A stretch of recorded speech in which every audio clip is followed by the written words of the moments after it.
नमस्कार, माझं नाव भागीनाथ बाबासाहेब आसने आणि तुम्ही पाहत आहात फार्मर द जर्नलिस्ट म्हणजेच शेतकरीच पत्रकार। आज आपण नवीन विषयासह आलेलो आहे। इथं नाही एक दूध व्यवसायाचा गोठा आहे।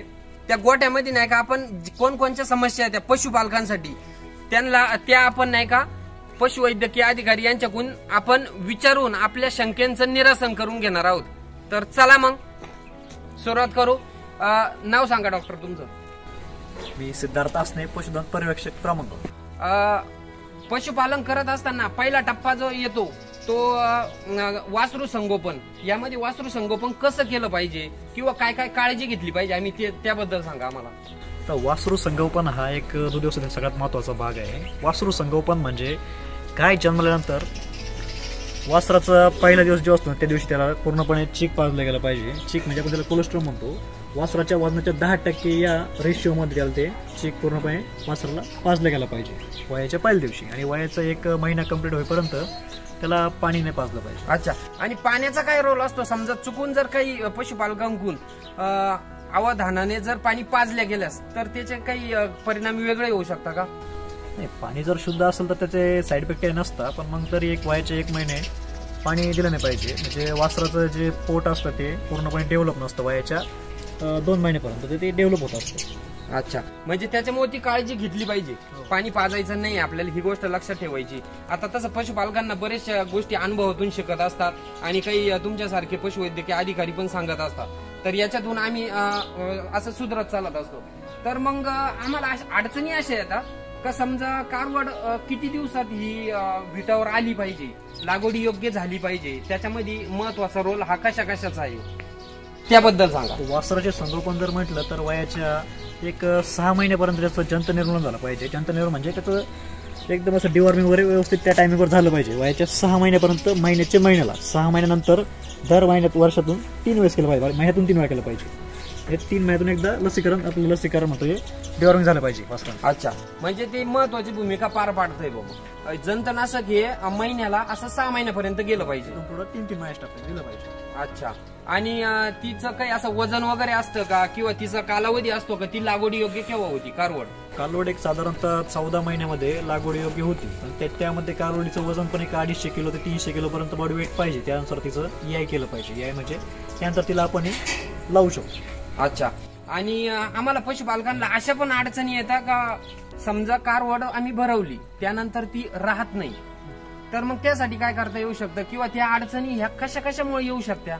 आता कालवडीचं वय 14 महिने झाल्यानंतर कालवडी ही दमादमाने हिटवर येण्यासारखं तुम्हाला सिम्पटम वगैरे दिसतात। काही लक्षणं वगैरे समजतात का त्याच्या? दिसतात थोडेफार, असं काठीसारखं एक सोट टाकणे, थोडं एक दुसऱ्या काही उड्या मारणे, हे ओरडणे, अंबरणे सारखं वारंवार, हे लक्षण म्हणजे ती हिटवायचे असतात। हो, त्यामध्ये 14 महिन्यानंतर ते हिट येतं, पण त्यानंतर आपण त्याला प्रॉपर न्यूट्रिशन म्हणलं तर त्याला मिनरल मिक्सचर, फॉस्फरस वगैरे जी डिफिशियन्सी असते ती तिला प्रॉपर गेली पाहिजे। अच्छा, आणि ह्या ज्या कमतरता येता आपण म्हणतो ही कमतरता आली फॉस्फरसची किंवा अजून इतर कुठल्या घटकाची, तर ह्या कमतरता कशामुळे येतात आणि त्या भरून काढण्यासाठी आपण काय काय करू शकतो? आपल्या ग्रामीण भागामध्ये जो चारा असतो हा कंटिन्यू खालीवर होत असतो। चाऱ्याच्या सारखा बदलामुळे जनावरांमध्ये डिफिशियन्सी तयार होते, म्हणजे ते संतुलन राखलं जात नाही, याचा अर्थ असा होतो। म्हणजे 12 महिने चारा हा वेगवेगळ्या प्रकारचा असतो। एक साधारणतः घेतलं तर 12 महिने एकसारखा चारा मिळत नाही जनावरांना, त्याच्यामध्ये डिफिशियन्सी म्हणजे जे पोषक घटक मिळायला पाहिजे ते मिळत नाही आणि ते न मिळाल्यामुळे एखाद्या घटकाची नाही का कमतरता येऊन जाते आणि त्याचा परिणाम त्याच्या वाढीवर होऊ शकतो। दुधाची गाय असेल तर दुधावर होऊ शकतो, आणि यासाठी आपण मिनरल मिक्सचर वापरले पाहिजे जनावरांमध्ये। मिनरल मिक्सचरचं सांगितलं, पण मग त्याचं काही प्रमाण वगैरे असतं का? लहान कारवडींमध्ये किती द्यायचं आणि जे मोठ्या गायी आहे त्यांना हे कसं द्यायचं, किती टाइम दिलं गेलं पाहिजे याबद्दल सांगा। हा क्वेश्चन एकदम महत्वाचा आहे तुमचा। आता लागवडीयोग्य ज्या कालवडी असतात यांना डेली दिवसाला 50 ग्रॅम मिनरल मिक्सचर तरी मिळालं पाहिजे।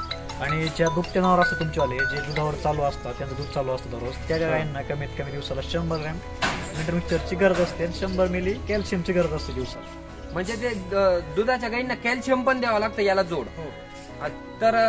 तर चला डॉक्टर, आपण बाकीच्या गायींची पण स्थिती बघू आणि तिथंच काही प्रश्न आणि उत्तर घेऊ।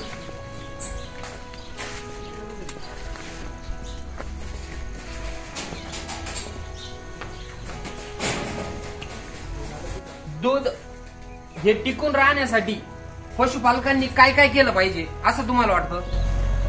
जनावरांचं दूध टिकून राहण्यासाठी जनावरांना सर्वात महत्वाचा घटक म्हणजे कॅल्शियम होतं.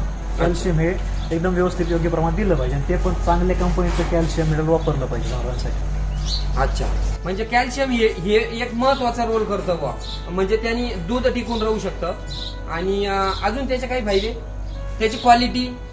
कॅल्शियम ज्यावेळेस तुम्ही जनावराला वापरतात त्यावेळेस जनावरांचं दूध तर टिकून राहते, जनावरांची तब्येत पण टिकून राहते. आणि कॅल्शियमचा महत्वाचा फायदा म्हणजे कॅल्शियम जनावरांमध्ये फॉस्फरस डिफिशियन्सी वगैरे असा प्रकार येत नाही. फॉस्फरस डिफिशियन्सी हा एक गर्भधारणेसाठी सर्वात महत्वाचा प्रश्न आहे.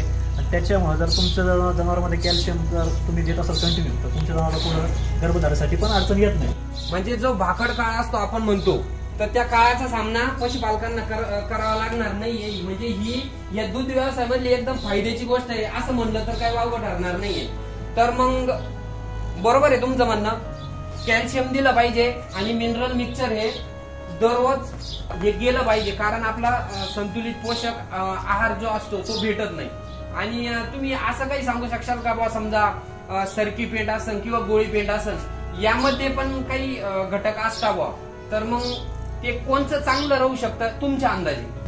जनावरांमध्ये एक सरकी पेंड ही सर्वात योग्य खाद्य वापरू शकतो आपण. त्यामध्ये शेंगदाणा पेंड पण वापरू शकतो. एक कांडी वापरण्यापेक्षा तुम्ही सरकी पेंड वापरू शकता. अच्छा, ते योग्य राहील. योग्य राहील, त्यामुळे जनावरांची तब्येत पण टिकेल. आणि काही गायींमध्ये समजा जे शेण पातळ येतं, तर याच्या या अडचणीला म्हणजे ही अडचण कशामुळे येत असावी असं तुम्हाला वाटतं? तर जनावरांचे शेण पातळ येण्याचे महत्वाचे जवळपास एक 3-4 प्रकार असतात. त्याचे प्रॉब्लेम वेगवेगळे असतात. एक म्हणजे जनावरांचं वेळेवर जंत निर्मूलन न झाल्यामुळे जनावरांना डायरिया होतो. म्हणजे जनावरांचं वेळेवर जंत निर्मूलन केलं पाहिजे. मोठे जनावर पण असले तरी त्यांना जंत निर्मूलन केलं पाहिजे. अजून एक सुलभाचा आणखी एक प्रकार म्हणजे कसा, एक चाऱ्यामध्ये अचानक झालेला बदल म्हणजे इनडायजेशनल डायरिया हा एक प्रकार आहे.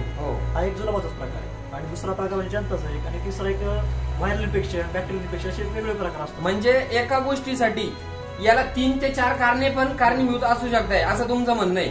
बरोबर आहे. मग हे नाही का पशुपालकांनी त्यांच्या अनुभवातून आणि याच्यातून समजून घ्यायचंय किंवा तुमच्या सारख्यांचा सल्ला घेऊन त्यावर वेळीच उपचार केले पाहिजे. अच्छा, तर धन्यवाद डॉक्टर, तुम्ही खूप महत्वाची पशुपालकांना आणि दूध व्यावसायिकांसाठी माहिती दिलेली आहे. मी भागीनाथ आसने, अहमदनगर. धन्यवाद.